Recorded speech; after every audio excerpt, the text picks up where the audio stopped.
대선 직후 용역 착수 50일 만에 노선 55% 변경 뚝딱. 박승철 기자. 서울 양평고속도로 게이트가 불거진 이후 관심은 종점 변경 과정에서 윤석열 대통령과 부인 김건희 씨의 의사가 반영된 것인지에 집중된다. 이에 따라 지난해 대통령 선거 전후 6개월간 서울 양평고속도로 노선과 관련된 의사결정 과정을 자세히 살펴볼 필요가 있다. 일단 서울 양평고속도로 조기 착공은 윤석열 대통령의 대선 공약이었음이 명확하다. 2022년 1월 11일 경기도 공약을 발표하면서 송파 양평고속도로 조기 착공이 공식적으로 포함됐다. 이때까지만 해도 고속도로의 종점은 예비 타당성 조사에서 정해진 대로 양서면 증동리로 확정되는 분위기였다. 이는 김선교 전 의원이 양평 시민의 소리에 전달한 대통령 선거 공약에도 드러난다. 양평 시민의 소리는 2022년 2월 18일 윤석열 대통령의 공약을 소개하는 특집 기사에서 기존 예타를 통과한 서울 양평 IC에서 홍천 IC까지 추가한 고속도로를 건설할 것이라는 내용을 포함했다. 최재관 더불어민주당 여주 양평지역위원장은 양평 시민의 소리에 따르면 당시 이 내용은 김선교 전 의원 보좌관이 기자에게 전달해준 것으로 김 전 의원이 반드시 포함하라고 지시한 것으로 알고 있다면서 이 내용을 보면 당시까지 김 전 의원도 예타를 통과한 원안대로 착공될 것이라고 믿고 있었던 것으로 보인다고 말했다. 서울 양평 고속국도 타당성 조사 용역과업 지시서는 2022년 1월 공고된다. 이는 문재인 정부 시절로 아직 3월 대선 결과를 예단하기 어려운 시점이었다.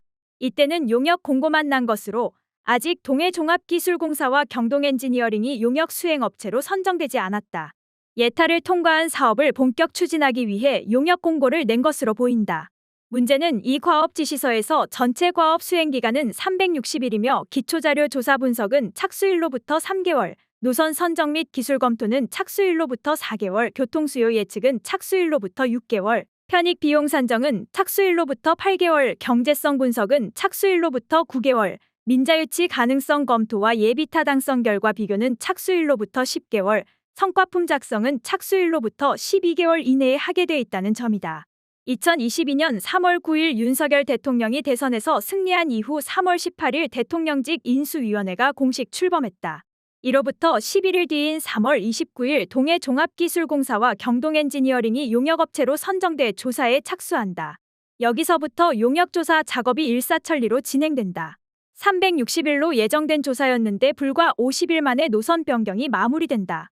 그리고 노선의 약 55%가 변경된 뒤 종점은 강상면으로 변경됐다. 김의겸 더불어민주당 의원은 13일 겸손은 힘들다 뉴스공장에 출연해 용역조사 착수 시점이 윤석열 대통령 취임 이전이지만 대통령직 인수위에 입김이 센 시기라면서 국토부 국토정책관으로 있다가 대통령직 인수위로 갔다가 이후 용산 대통령실로 간 인사에 영향력이 발휘됐을 수 있다고 말했다. 김 의원이 특정하지 않았으나 이 인물은 백원국 국토교통부 2차관으로 추정된다. 김 의원에 따르면 여권에서는 누가 최초로 고속도로 종점을 바꾸자고 제안했는지에 대해 계속 말이 바뀌었다. 김 의원은 처음에는 양평군민의 말을 듣고 바꿨다고 하다가 말이 바뀌어서 양평군청 공무원이 요구했다고 했다면서 그런데 또다시 말이 바뀌어 민간건설회사가 요청했다고 했다고 말했다. 이에 대해 이재명 더불어민주당 대표는 12일 고속도로 종점 변경에 대한 국정조사를 요구하면서 인수위 1호 과제가 대통령 처가 특혜 몰아주기였나라고 비판했다. 누군가가 업체 선정과 용역 보고서 작성 과정에 영향력을 행사했을 수 있다는 의구심을 가진 것으로 보인다.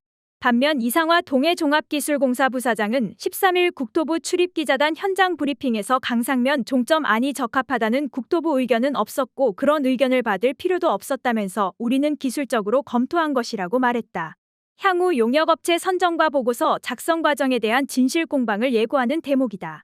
지난해 5월 종점을 변경한 용역보고서가 나오고 원희룡 장관이 보고받고 나서 7월 18일 1차 관계기관 협의가 진행됐다.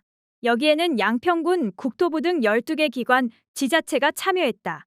신장식 변호사는 12일 신장식의 뉴스 하이킥에서 이때만 해도 예타가 나온 대로 양서면 종점 안으로 논의했다고 말했다. 7월 18일 열린 1차 관계기관 협의에는 경기도의 참여가 배제됐다.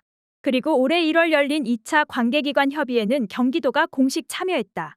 국토부는 예타 노선의 경기도지사가 관리하는 노선이 없어 협의 대상 기관에 경기도를 포함하지 않았다면서 대한노선에서는 경기도지사가 관리하는 국지도 88호선과 연결돼 2차 협의에 경기도를 포함했다고 밝혔다. 문제는 2차 협의 시 발송된 공문에도 사업 구간을 경기도 하남시 가밀동에서 양평군 양서면으로 명기하고 있었다는 점이다. 그리고 공문에 첨부된 위치도에만 강상면으로 연결된 노선도가 등장한다. 그러고 나서 국토부는 경기도는 국토부에 대한 노선의 반대 의견을 제시하지 않았다고 주장했다. 7월 18일 경기도를 배제한 채 양평군으로 보낸 1차 관계기관 협의 요청에 양평군은 8일 만인 7월 26일 회신했다.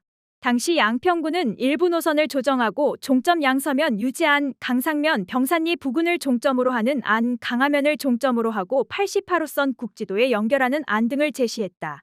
이전에는 종점 변경에 대한 의견이 전혀 없다가 갑자기 등장한 것이다. 대선 공약부터 인수위 시절 용역업체 선정, 용역보고서 조기 완성 및 보고, 경기도를 배제한 채 1차 관계기관 협의에서 양평군이 기존에 없던 강상면 종점안 제시. 이 모든 일이 윤석열 대통령 당선 전후 6개월간 일어난 일이다. 경기도를 배제한 채 기존 예타안을 뒤로하고 용역업체와 양평군이 강상면 종점안을 제시한 숨가쁜 과정이 이 기간에 일어났다.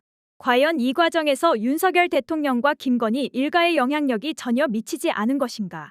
앞으로 전개될 국정조사와 여야 간 공방의 핵심 쟁점이 될 전망이다.